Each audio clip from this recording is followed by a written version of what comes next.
ಇನ್ನು national Herald ಪ್ರಕರಣದಲ್ಲಿ ಕೇಂದ್ರ ಸರ್ಕಾರ ತನಿಖಾ ಸಂಸ್ಥೆಗಳನ್ನು ದುರ್ಬಳಕೆ ಮಾಡಿಕೊಂಡಿದೆ ಅಂತ ಕಾಂಗ್ರೆಸ್ ಕಾರ್ಯಕರ್ತರು ಪ್ರೊಟೆಸ್ಟ್ ಮಾಡಿದ್ದಾರೆ ಮೈಸೂರಿನಲ್ಲಿ. ಇವತ್ತು ಬಿಜೆಪಿ ಕಚೇರಿಗೆ ಮುತ್ತಿಗೆ ಹಾಕೋದಕ್ಕೆ ಕೂಡ ಪ್ರಯತ್ನ ಪಟ್ಟರು. ಬಿಜೆಪಿ ಕಚೇರಿಗೆ ಮುತ್ತಿಗೆ ಹಾಕಬೇಕಾದ್ರೆ ಕಾಂಗ್ರೆಸ್ ಮತ್ತು ಬಿಜೆಪಿ ಕಾರ್ಯಕರ್ತರು ಮುಖಾಮುಖಿಯಾಗಿದ್ದಾರೆ. ಬಿಜೆಪಿ ಕಚೇರಿಗೆ ಹೋಗುವ ರಸ್ತೆಗೆ ಬ್ಯಾರಿಕೇಡ್ ಹಾಕಿದರು ಪೊಲೀಸರು. ಬ್ಯಾರಿಕೇಡ್ ದಾಟಿ ಬರೋ ಪ್ರಯತ್ನ ಪಟ್ಟರು. ಬ್ಯಾರಿಕೇಡ್ ತಳ್ಳಿ ನುಗ್ಗೋದಕ್ಕೆ ಪ್ರಯತ್ನ ಪಟ್ಟಿದ್ದಾರೆ ಕಾಂಗ್ರೆಸ್ನ ಕಾರ್ಯಕರ್ತರೆಲ್ಲರೂ ಕೂಡ. ಈ ಸಂದರ್ಭದಲ್ಲಿ ಕಾಂಗ್ರೆಸ್ ಕಾರ್ಯಕರ್ತರನ್ನ ತಡೆದಿದ್ದಾರೆ. ಸ್ವಲ್ಪ ಪರಿಸ್ಥಿತಿ ಹತೋಟಿಗೆ ಬಂದಿತ್ತು, ಈಗ ಮತ್ತೆ ಜಾಸ್ತಿ ಆಗಿದೆ.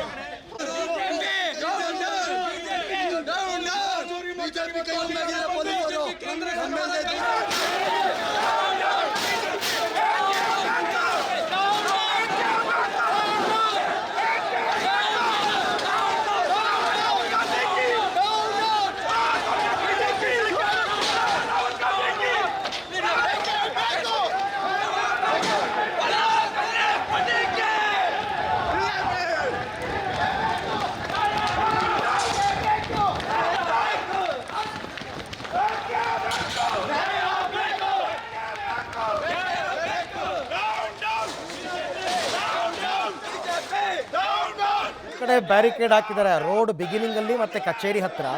ಕೆಲವರೆಲ್ಲ ರೋಡ್ ಬಿಗಿನಿಂಗ್ ಅಲ್ಲಿ ಬ್ಯಾರಿಕೇಡ್ ತಳ್ಕೊಂಡು ಓಡ್ಕೊಂಡು ಬಂದು ಬಿಜೆಪಿ ಕಚೇರಿ ಹತ್ರ ಬಂದಾಗ ಅವರನ್ನು ಪೊಲೀಸರು ವಶಕ್ಕೆ ಪಡೆದಿರ್ತಕ್ಕಂಥದ್ದು. ದೊಡ್ಡ ಸಂಖ್ಯೆಯಲ್ಲೇ ಕಾಂಗ್ರೆಸ್ ಕಾರ್ಯಕರ್ತರು ಸೇರಿದ್ದಾರೆ. ಕಾಂಗ್ರೆಸ್ ಕಾರ್ಯಕರ್ತರು ವರ್ಸಸ್ ಬಿಜೆಪಿ ಕಾರ್ಯಕರ್ತರು ಅನ್ನೋ ರೀತಿ ಪರಿಸ್ಥಿತಿ ನಿರ್ಮಾಣ ಆಗಿದೆ. ಬಟ್ ಒಂದು ಸಾರ್ತಿ ಇವ್ರನ್ನ ವಶಕ್ಕೆ ಪಡೆದ ನಂತರ ಪರಿಸ್ಥಿತಿ ತಿಳಿ ಆಗಿತ್ತು. ಈಗ ಮತ್ತೆ ಕಾರ್ಯಕರ್ತರ ಸಂಖ್ಯೆ ಜಾಸ್ತಿ ಆಗಿದೆ. ಸ್ವಲ್ಪ ಅಲ್ಲಿ ಭದ್ರತಾ ಸಿಬ್ಬಂದಿಯವರಿಗೆ ಕೂಡ ತೊಂದರೆ ಆಗಿದೆ.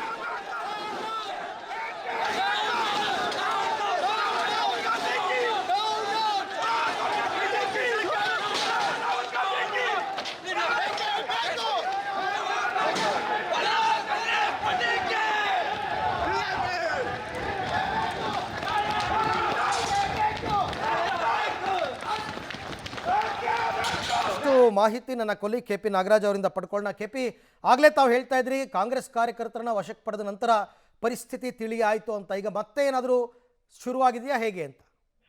ಇಲ್ಲ ಅರವಿಂದ, ಆಗಲೇ ಸಂಪೂರ್ಣವಾಗಿ ಪರಿಸ್ಥಿತಿಯನ್ನ ನಿಯಂತ್ರಣಕ್ಕೆ ತೆಗೆದುಕೊಂಡು ಎಲ್ಲಾ ಕಾರ್ಯಕರ್ತರು ವಾಪಸ್ ಕಳಿಸುವಂತ ಕೆಲಸವನ್ನ ಪೊಲೀಸರು ನಡೆಸಿರುವಂತದ್ದು. ಈಗಾಗಲೇ ಬಿಜೆಪಿಯ ಕಾರ್ಯಕರ್ತರು ಪ್ರತಿರೋಧವಾಗಿ ಪ್ರತಿಭಟನೆಯನ್ನ ಶುರು ಮಾಡಿದ್ರು.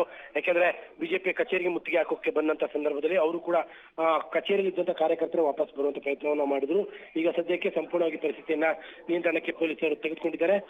ಒಂದಿಷ್ಟು ಕಾರ್ಯಕರ್ತರು ಏನು ಬ್ಯಾರಿಕೇಡ್ ಮುಗಿದು ಒಳಕ್ಕೆ ನುಗ್ಗೋಕೆ ಯತ್ನ ಮಾಡಿದಂತಹ ಕೆಲವು ಕಾಂಗ್ರೆಸ್ ಕಾರ್ಯಕರ್ತರನ್ನ ಪೊಲೀಸರು ವಶಕ್ಕೆ ಪಡೆದಿದ್ದಾರೆ. ಇನ್ನು ಉಳಿದಂತಹ ಎಲ್ಲಾ ಕಾರ್ಯಕರ್ತರನ್ನು ವಾಪಸ್ ಕಳಿಸುವಂತಹ ಕೆಲಸ ಮಾಡಿದ್ದಾರೆ. ಅರವಿಂದ್, ಓಕೆ, ಅಂದ್ರೆ ಅಲ್ಲಿಗೆ ಪರಿಸ್ಥಿತಿ ತಿಳಿ ಆಯ್ತು ಅನ್ಕೋಬಹುದಾ ಅಥವಾ ಇನ್ನೊಂದು ತಂಡ ಏನಾದರೂ ಮತ್ತೆ ಬರೋ ಸಾಧ್ಯತೆ ಇದೆಯಾ? ಇಲ್ಲ ಅರವಿಂದ್, ಸಂಪೂರ್ಣವಾಗಿ ಪರಿಸ್ಥಿತಿ ಸಂಪೂರ್ಣ ನಿಯಂತ್ರಣ ಆಗಿ ಈಗಾಗಲೇ ಬಹುತೇಕ 99% ಕಾರ್ಯಕರ್ತರು ಸಂಪೂರ್ಣವಾಗಿ ಸ್ಥಳದಿಂದ ತೆರಳಿದ್ದಾರೆ. ಹಾಗಾಗಿ ಮತ್ತೆ ವಾಪಸ್ ಅನ್ನುವಂಥ ಪ್ರಶ್ನೆಗಳಿಲ್ಲ. ಅರವಿಂದ್, ಥ್ಯಾಂಕ್ ಯು ಕೆಪಿ, ತಮ್ಮೆಲ್ಲ ಮಾಹಿತಿಗೆ. ಪರಿಸ್ಥಿತಿ ಆಲ್ರೆಡಿ ನಿಯಂತ್ರಣಕ್ಕೆ ಬಂದಿದೆ, ಬಟ್ ಘಟನಾವಳಿಗಳು ನಡೆದಿದ್ದು ಹೇಗೆ ಅಂತ ಅನ್ನೋದು ದೃಶ್ಯಗಳನ್ನ ತಾವು ಗಮನಿಸ್ತಾ ಇದ್ದೀವಿ. ಬ್ಯಾರಿಕೇಡ್ ತಳ್ಳಿ ಇವರೆಲ್ಲ ಓಡ್ ಬಂದಿದ್ದು, ಪುನಃ ಪೊಲೀಸರು ಅವ್ರನ್ನ ತಡೆದಿದ್ದು, ವಶಕ್ಕೆ ಪಡ್ಕೊಂಡಿದ್ದು, ಬಸ್ ತುಂಬಿಕೊಂಡಿದ್ದು, ಆ ದೃಶ್ಯಗಳನ್ನು ಈಗ ತಾವು ಗಮನಿಸ್ತಾ ಇದ್ದೀರಾ. ರೈಟ್ ನೌ ಪರಿಸ್ಥಿತಿ ತಿಳಿಯಾಗಿದೆ.